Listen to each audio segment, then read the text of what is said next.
President Donald ট্রাম্পের বিরোধিতায় no Kings ব্যানারে যুক্তরাষ্ট্র জুড়ে বিক্ষোভ করেছেন লাখো মানুষ।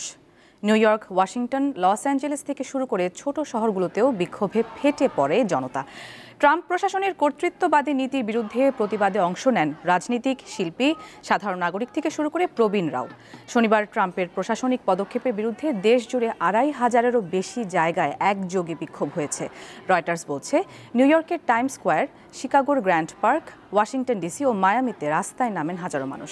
ব্যানার আর নানা স্লোগান তুলে নাগরিকরা বলছেন, ডোনাল্ড ট্রাম্প যুক্তরাষ্ট্রের রাষ্ট্রপ্রধান নয়, তিনি স্বৈরশাসক। বিক্ষোভকারীরা বলছেন, ডোনাল্ড ট্রাম্প তার কার্যনির্বাহী ক্ষমতার সীমা অতিক্রম করছেন। ১৮ দিন ধরে চলা শাটডাউনের মধ্যে আয়োজিত এই সমাবেশে বক্তারা জানান, যুক্তরাষ্ট্রের সাংবিধানিক ভারসাম্য প্রশ্নের মুখে।